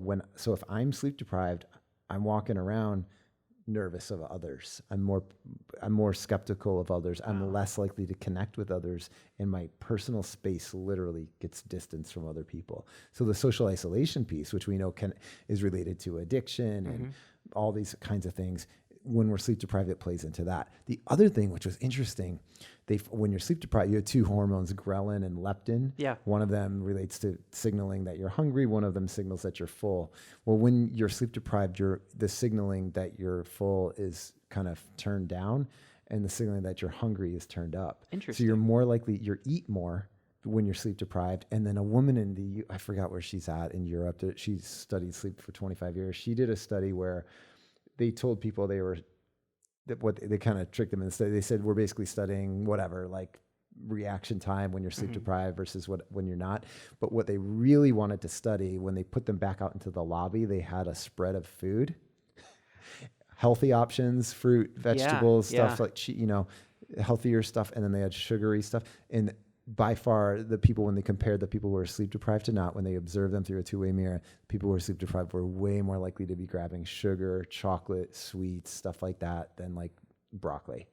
And the people who got enough sleep, they're like pretty content to grab carrots and some dip or whatever. Yeah. So how you eat and how much you eat is related to sleep deprivation as well. So this is where your mind gets blown when you start hearing this information about sleep, because you're like, wow, this touches on so many things, everything. Yes. It's like, it's really wild, and we just sort of, this whole notion, I remember if I'll sleep when I'm dead, or it's like, we consider it like a cool thing to like not sleep. And in the incidence of drowsy driving accidents compared to drunk driving accidents, it's way more. People die way more from drowsy driving accidents. But for every $100 we spend on public service announcements and education on drunk driving campaigns, we spend $1 on drowsy driving campaigns. Wow. Even though it's a way higher risk factor by far. And that's something I've known that driving while drowsy is as risky, but that's something I was unaware of, that it's actually a much greater issue. I don't know if it's like experientially in the moment better or to be drunk than that's not what I'm saying, but there's more accidents and death caused from drowsy driving. Wow. Than drunk driving. Well, yeah, I mean, this is making my head spin in a variety of ways, because I mean, there's so many pieces to this that come back around to cannabis as well, because I mean, the REM stuff for sure, that cannabis can help you get to sleep, but not necessarily keep you asleep, and can affect those REM cycles and everything. And it depends. Some people report having a totally opposite effect. Some people say that cannabis keeps them asleep. But definitely there's that issue there. But around like the appetite signaling and everything, I can't help but wonder how that might be connected to the endocannabinoid system, because we know that the endocannabinoid system is also directly tied into satiation and feeding responses, feeling hungry and that sort of thing. I mean, obviously, the side effect of the munchies, brings that to the forefront. When people consume high THC cannabis, they tend to get the munchies. But there's been some really interesting research that's shown that it's deeper than just the munchies. There was a study, I can't remember when it was done, but it was done with rodents, and they basically created, or they had these rodents that I believe had their CB1 receptors, their cannabinoid type 1 receptors, knocked out. So it was a knockout group, and they wouldn't have any CB1 signaling whatsoever. And what they found is that the rodents that were born that had these traits, they would never experience the need to feed for the first time, and they would die. They would die within the first 24 hours, 48 hours. Interesting. And it led researchers to wonder how that relates to things like there's certain forms of wasting syndrome associated with infants, where the infants are born, they just won't eat, and how that connects to the endocannabinoid system and CB1 receptor signaling and everything. And I would be I'm just unfamiliar with the research. I need to see if there's been research done on this, but I would be really interested to see how sleep affects CB1 receptor expression and endocannabinoid production and circulation in the body, and all that signaling and everything, and whether there's some interplay, and just getting a broader picture on all of that. Well, I remember when you're saying that too, there was that, do you remember that diet drug that it suppressed, it suppressed, I think, CB1 receptors. There was a diet drug they pulled off the market because so people got incredibly depressed when they would take it. Yeah, but they think because it did something with the suppression of the endogenous cannabinoids. It starts with an R. I don't remember the name of the drug, but there was like a lot of suicides and people got really depressed. The CB1 receptors are, there's been a lot of interesting research done on depression, primarily depression and CB1 receptor influence. And there's actually been some mixed results coming from that, of whether stimulation of CB1 receptors precipitates depression or the opposite. There seems to be some nuance there, but absolutely, like if you were to just basically try to knock that out, you're talking about a receptor type that is tied to all of these different aspects. It's not just hunger. It's, it's your psychological well-being, all sorts of things, your mood. And it's also been found that cannabinoid receptors tend to appear in partnerships with other receptor types. And so it's now known that in certain parts of the brain, you'll have CB1 receptors that appear right alongside serotonin receptors. And that's starting to come out with all sorts of other receptor types as well. And we're learning that influencing CB1 receptors is also going to influence these other receptor types, and that there's some interaction going on the membranes of these cells and the way that these receptors are being interacted with, and that you can't just try to target a component of the endocannabinoid system to get a specific therapeutic result. It's, I mean, in some sense you can, but it's just not straightforward at all. And I mean, we're learning this across medical science. I mean, look at drugs for mental health in the 90s and everything, what we've learned since then. Like, just targeting serotonin receptors is not the best way to try to treat, depression and anxiety, although it helps some people. It's not very effective. But I really want to see how, you've just got me thinking about sleep now, just how it connects to all of this.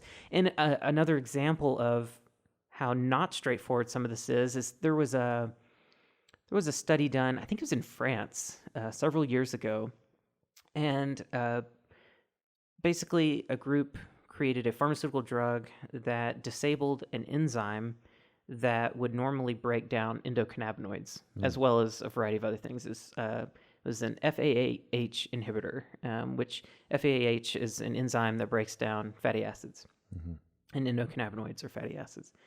And unfortunately, what they found when they did that, the rodent models looked great. Everything seemed safe and good. So they moved to human trials.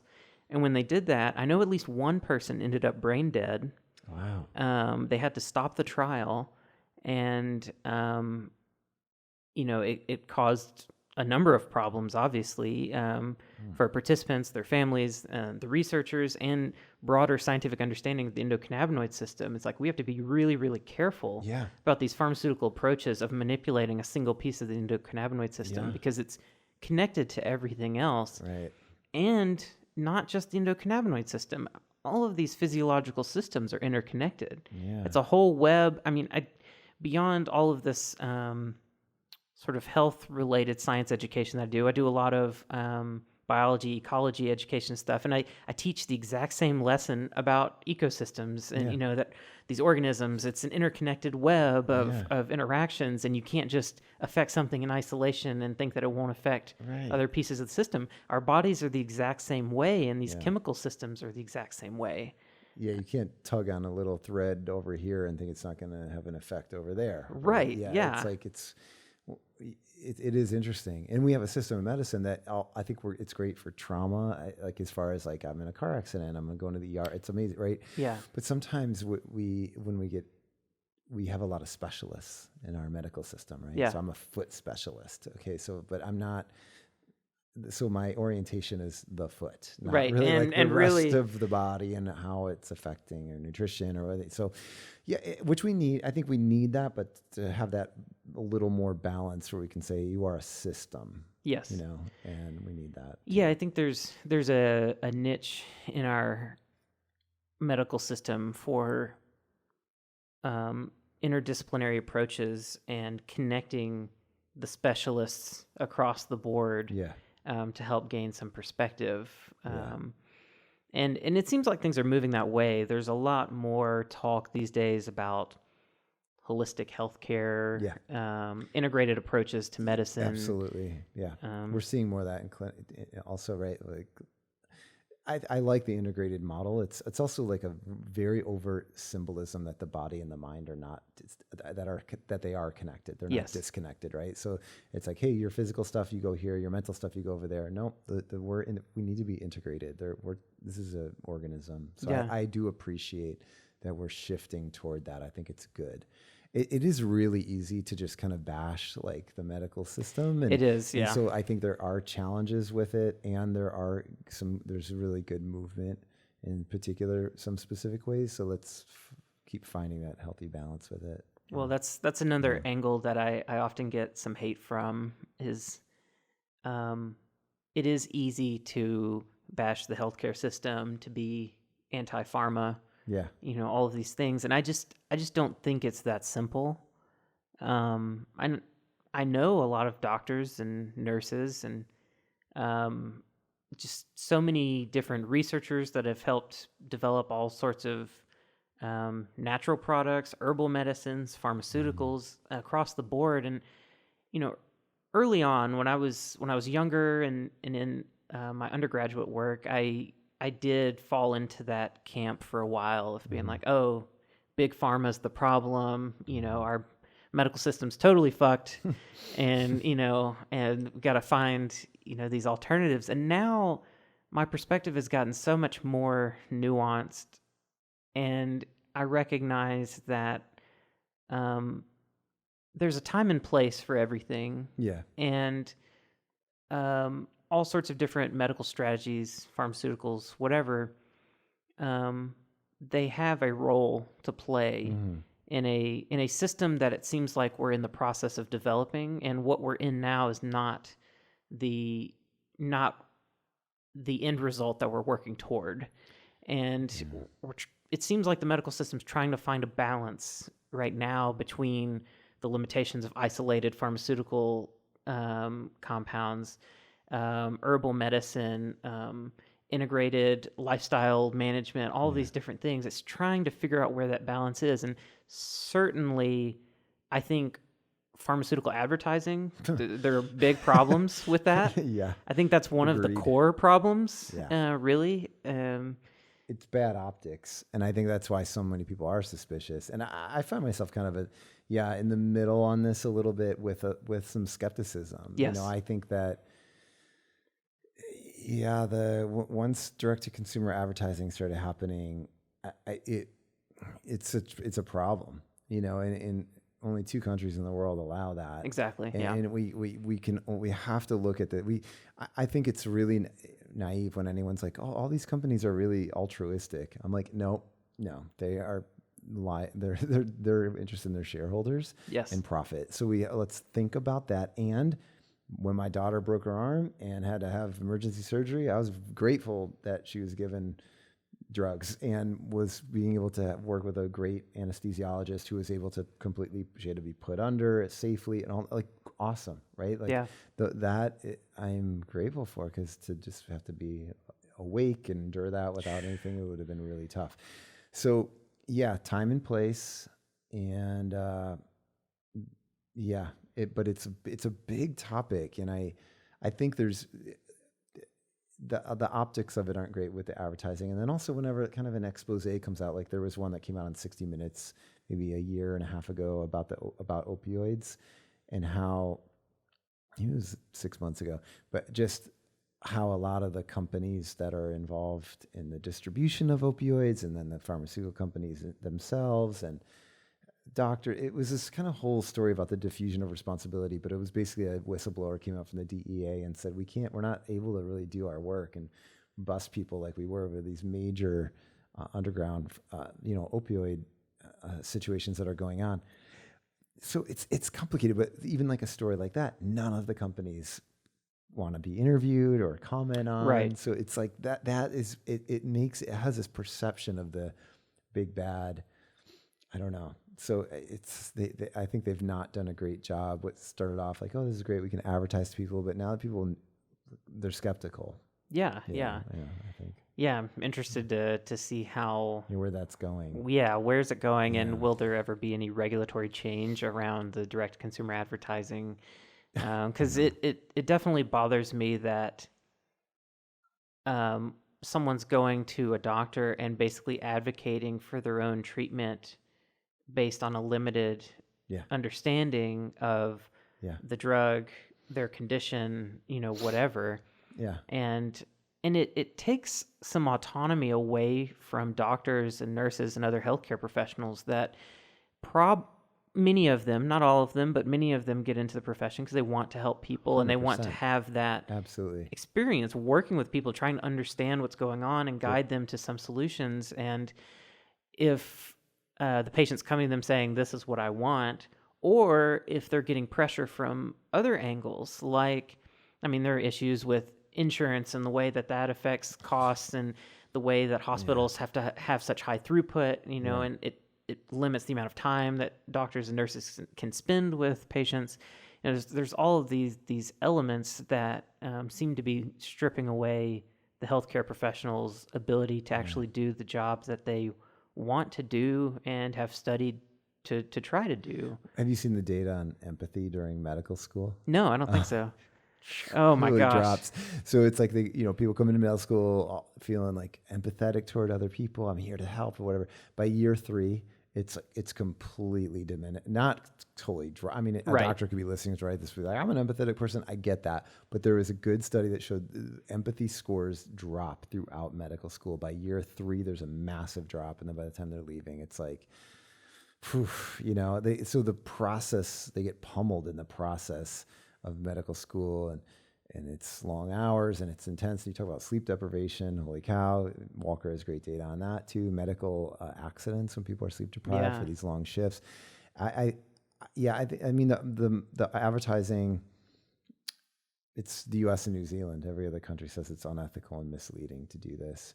So that it's gotta, I hope that changes. And it's a larger picture though, right? It's like we have a system that is reliant on people being kind of sick to be profitable, right? We have our medical system is based on profit, whatever route that comes through, not on health and wellness. Right. Right. So if people were like, hey, my patients are super healthy and they're going to the sauna consistently and they're exercising, I should be rewarded for that. There are systems I've read about that countries that have models somewhat that do that, but ours is very far away from that. We need medical interventions to make money. We need heavy duty equipment where, for 5 seconds of using this equipment, it costs $7,000, right? Because it's a $3 million machine that we got to pay for with every time we use it, right? So it's complicated. We've created a weird system that we need. We sort of need people to be a little bit sick, but still in there kind of hanging on enough that they're using the system. Mm-hmm.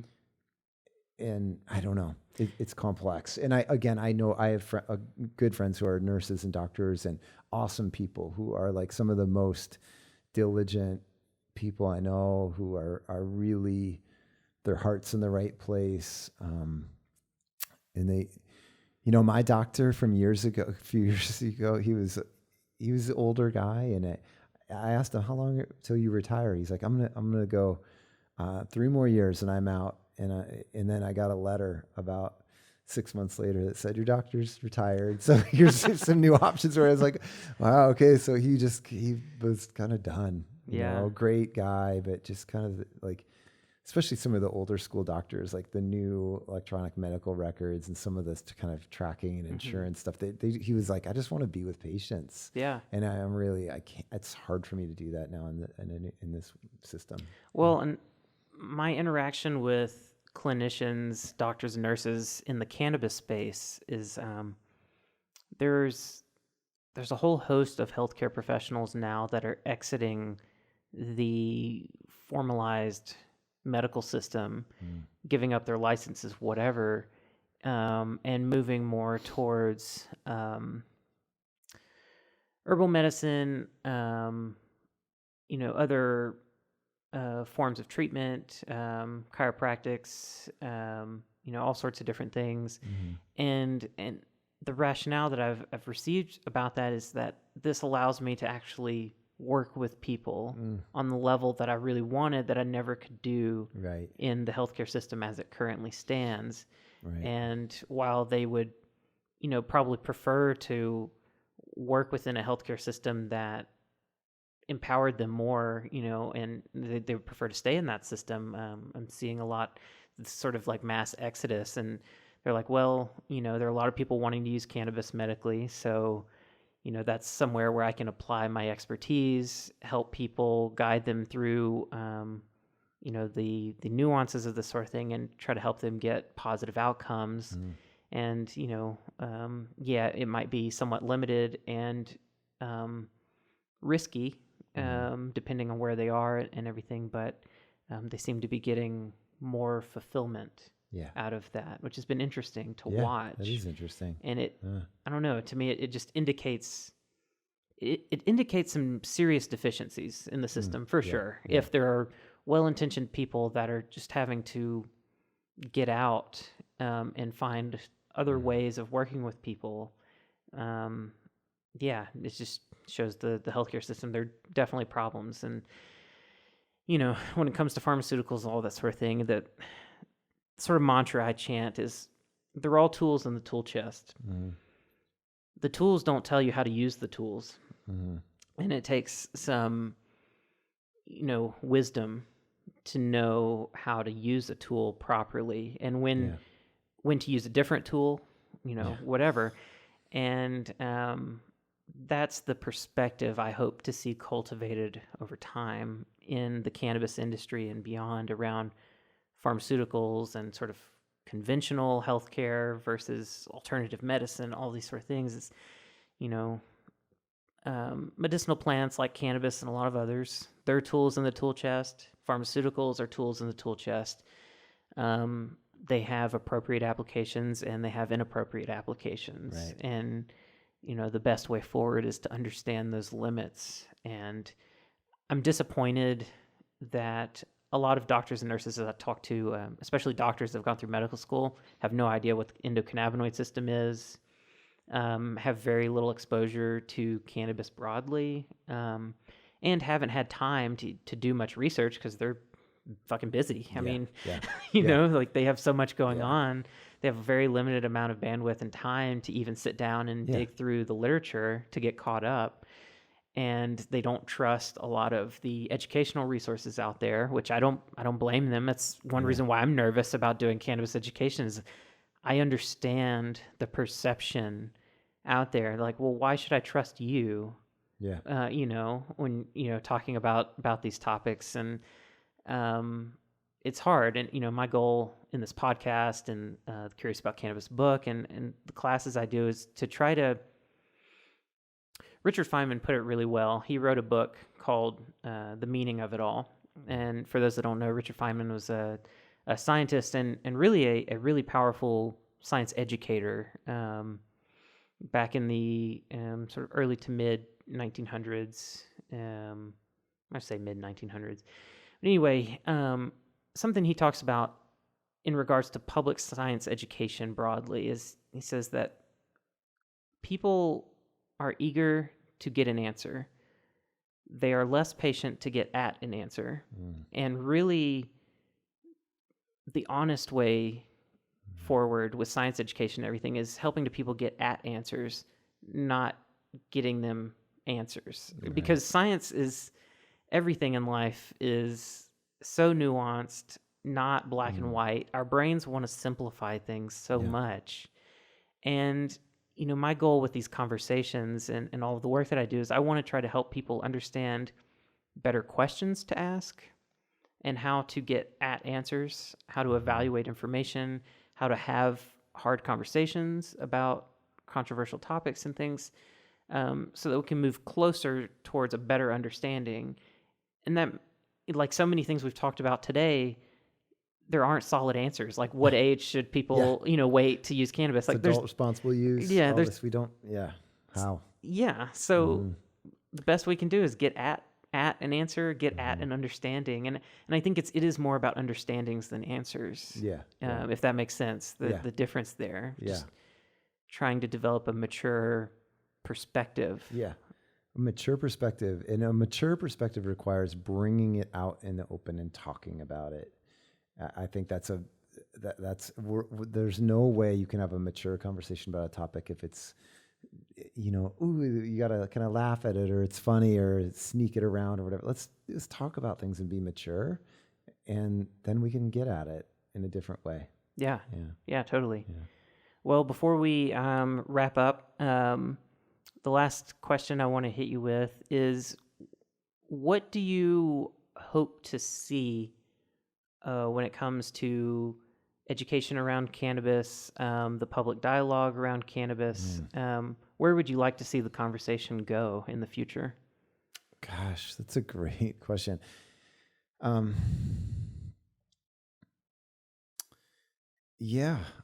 think, around the education piece and the research piece, I'd love to see I'd love to see continued research on youth. I think it's really important. It gets really tricky. There was like the one study out of New Zealand that showed there was a lower IQ they tracked students who had used, but a lot of people critiqued the methodology and they didn't account for a lot of certain variables.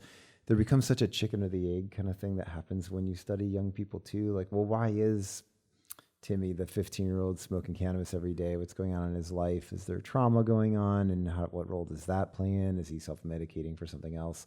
There's a lot to that, but I do think we need to wrap our minds around that a little bit more. And it gets tough because we might not have, I know NIDA is National Institutes of Drug Abuse. They're undertaking a large study for this starting last year. But again, those results we won't know them for years because it's a longitudinal study. That's really the only way to get at this. But I think we need to continue to understand that. That's where I'd like to see it go. I'd also like to see, again, by what we talked about in a mature way, talking about this in a more open way, you kind of take away the appeal a little bit or the forbidden fruit aspects of it. We can just talk about it in a straightforward, push through it kind of manner. It takes away some of that. So I think as we continue to do that, it will kind of, the demystification process of it will be good. I do think I'd like to see the conversation discussed a little bit more on a, when it comes to policy, really, we're in this very strange place where a lot of states have medical laws. It's legal in some states, it's prohibited in others. And then we have on a federal level, Schedule 1. I think that Schedule 1 status federally really needs a good reassessment. Yeah.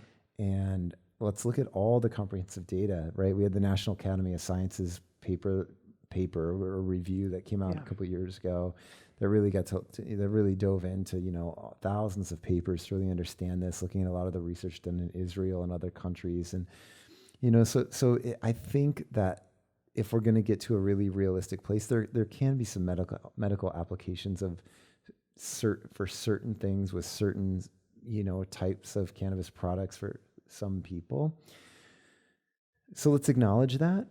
And to say this is a Schedule 1, I think it kind of diminishes the credibility of the federal government to keep it there and not be, and be unwilling to really discuss it. And I hear murmurings of it sometimes that get brought up, but never in a real serious way. So I think that's an important place to have a better sense too, is really understanding that. And that's kind of where I'd like it to go. I think there's a lot of interest in this topic. So continued conversations with parents and their kids, I think, is really important. Well, yeah. A couple things on that. One, what do you think parents should be doing to arm themselves with, knowledge and understanding to deal with the fact that their kids might experiment with cannabis, or just come and talk to them about it? I think it starts with having really open communication with your kids about all things, because you're not going to have poor communication with them and then awkwardly sit down with them and talk about drugs and sex. You want to see your kid run the 100-meter dash really fast, do that. And you'll see them run as fast as, an Olympic sprinter, because they're going to be like, get me out of here. So having open conversation about most things, it naturally goes into that. I think, there's good data that shows parental expectations and hopes really does influence a young person's decisions. So to have that honest conversation and say, my hope and expectation is that you wait and get through your teenage years in a really natural way, let your brain develop. But you may be curious about this, or you may be around it, and I want you to be empowered with knowledge and information. And I want you to be comfortable always talking to me about it, no matter what. So that's to create that dynamic. I think is really important for parents, because it creates that open line of communication. It lets their kid know, like, hey, it signals to the kid, like, I do care about this, and I care about you, and I'm not going to kind of bail on it and not discuss it with you. I want to talk about it, and I want you to know you can talk to me about it. And as a parent with two teenagers, it's really easy to think everything we say to our kids, they completely dismiss, ignore, and falls on deaf ears. It's not true. And it looks like that and feels like that sometimes. But actually, like, it's interesting with things that I'll talk about with them, they'll bring up with me later, or I'll overhear them talk about it with their friends, or they do make a decision based on something we talked about when I thought it was kind of in one ear and out the other. So I think hanging in there with them and having those conversations is really, really important. But letting them know your hopes and expectations around their decision making, and knowing they may take a different path than that. So they need to really have a deep knowledge as they can, think critically about it, and know that you are an advocate for them and a person they can go to always. That's kind of what I would say to parents. You know, it's You can find a lot of different articles online of like kind of tips how to bring certain things up or how to talk about them in certain ways. Asking questions is really important instead of us just assuming things. Never get into Yes. comparing that. Well, my friend Tom, his kid, blah, blah, blah, blah, blah, and they have straight A's, and don't do that. Don't compare your kid to one of your friend's kids. That always backfires. There's a tip. You can find a lot of information online of approaching how to talk to your teen about drugs, but I think some of those aspects that I mentioned before are really important. Yeah. No, I think that's wonderful advice. That's definitely, when my daughter gets older and can actually talk, one of my primary goals is to make sure that she feels comfortable being able to talk to me about anything. Yeah. Even if it's something I'm uncomfortable with or don't know much about or whatever. It's just like, if it's important to you and you want to discuss something, I'm here to be, that support and try to work through that, whatever it is, together, rather than cultivating an attitude of, just trying to avoid the hard topics with parents. I definitely don't want that to happen where she goes elsewhere to discuss these critical things that will affect her life, sometimes pretty profoundly, depending on how it goes. And to spin off from that, what would you say your biggest concerns are concerning adolescent cannabis use? Yeah, definitely. The earlier the age, chronic use, using it as a way to deal with a lot of kind of stuff going on in their life as a coping mechanism, I think. And then really my biggest concern is high potency products, and then not knowing dosage around edibles. Mm-hmm. So concentrates and edibles, I think, are a big one for them, because again, we are seeing some uptick in that where people are having adverse responses to those products. So I think that those are my biggest concerns with it. Yeah, one thing that weighs on my mind that I don't know if we've talked about or not, but the idea that adolescent cannabis use can affect emotional intelligence. Yeah. It changes depending on the context. And obviously all of this is so nuanced and individualized, but it can have the effect of limiting your social interactions. Absolutely. Changing the way that a child is interacting with a peer. Yep. And the way that they're perceiving information that's being given back to them from peers and that sort of thing. And that's a concern that I personally have, that I'd like to see more conversation and research around that emotional intelligence, emotional development. Well, the social isolation piece is a big issue in society right now anyway, but also cannabis can be kind of an anti-social drug, right? It's like, or you're sitting there, your eyes are super bloodshot, your mouth is super dry, you feel a little bit wobbly, and you're kind of like, do I really want to go out and be social right now and interact with people? Oh my gosh, no way. I mean, I know people who are, in their 50s who say, oh yeah, I use cannabis once in a while, but I could never fathom using it like going to the grocery store or something and interacting and dealing with people. No way. So I think a lot of people can identify with that, but if you're that age and you're learning how to navigate social interaction and living in the world and what that's like, and this thing encourages you to socially isolate a little bit more, it's going to impact that effect. That level. And you don't have a baseline of what these social interactions, would play out otherwise, and that sort of thing. And that's something that I'm interested to see more information about that, and how that can be, how that risk can be minimized. That's another thing that's been on my mind lately is, okay, we do our best to educate adolescents, educate parents, encourage good conversation, but let's just assume that's all happening and a 15-year-old decides regardless that they're going to, be using cannabis and everything. Well, then how do you minimize those risks? Yeah. what sort of strategies, support structures, and everything can be there. And I'm interested to see that development too, because I think with states legalizing cannabis, it pushes this more to the forefront where it has to be more directly addressed. Yeah. It's now much more in the public conversation and everything.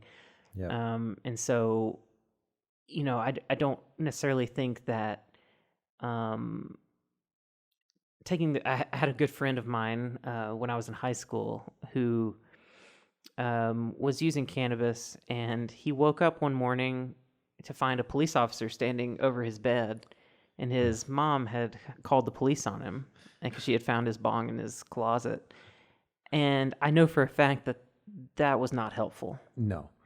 And yeah, that would be alarm. Yeah, there'd be a lot. There's several layers to that are problematic. Mm. But I know that a lot of parents don't know what to do. They don't. Once it's there. Once the ball is rolling and they know they're using, and then they want to, right? What do you? Yeah, I've talked to parents who deal with this on a range of levels, where it's like we're gonna hold, it's a carrot and a stick, right? We're gonna punish you or reward you, or we're gonna drug test you every week, or we're gonna do, right? There's things that it's really difficult because no one really wants that for their kid. I mean, I think there are some really permissive parents who are pretty cool with whatever, but it's tough if your kid's using cannabis multiple times a day, and you can tell as a parent it's not a great outcome. Mm-hmm. It's not like a once in a blue moon thing, and it shifts my perspective slightly, and I take one hit of low potency flower. It's not generally showing up that way. So yeah, it's a really tough thing to negotiate of how to best approach that for parents. It's tough because there's a lot of different options, and so you have to kind of like find one, work with one that can work with the temperament, personality of your kid, who they are, your relationship with them, all of it. Because no one really wants to see that. It's really tough. I've definitely talked to parents who've taken different routes. Everyone takes different routes, or what to do with that. But yeah, totally. It's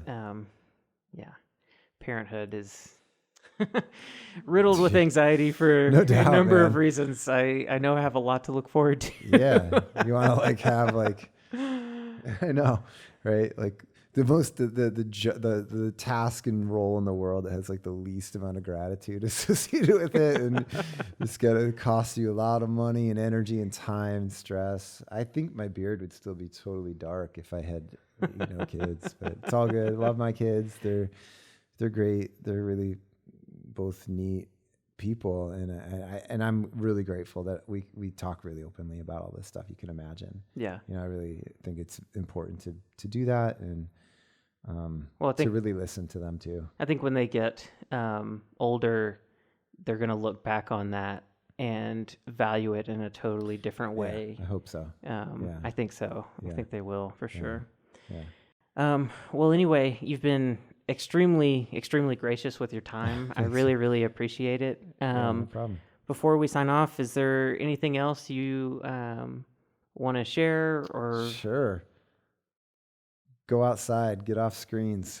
Get off screens, reduce the blue light, get more sleep. Yeah, really though, I think we're a little bit nature deficient right now. I'm a huge advocate for getting outside and just be whatever that looks like. Walking around your neighborhood, take a hike. You don't have to go hike 10 miles, but just more outside. The more outside time humans have, I think the better off we are. Yeah. And find a balance with that screen. Don't let it control you. I couldn't agree more. Yeah. Even when my wife and I can find brief moments of time to just walk around the block to get outside of the house, it's awesome. Amazing what that does. It does a lot. It's a reset, a rebalance. Yeah. Yeah. Been a huge part of my adult life and entire life really is being outside. Can't stress it enough. Yeah, totally. Yeah. Well, awesome. Well, thank you so much for joining me for this first interview. Yeah, we might have to set up some more later on, especially as the cannabis classroom gets going. Yeah. I'm going to be really interested to touch base with you and hear about how that goes and what feedback you get. Yeah. Me too. And to understand how universities start to incorporate cannabis education broadly. I'm really fascinated to see how that goes. So Yeah. anyway, thanks so much, everybody. Thank you so much for listening to this interview. You can find out more by going to cacpodcast.com, or you can find Curious About Cannabis on Instagram, Facebook, or Twitter. Thanks, and have a great rest of your day. Take it easy.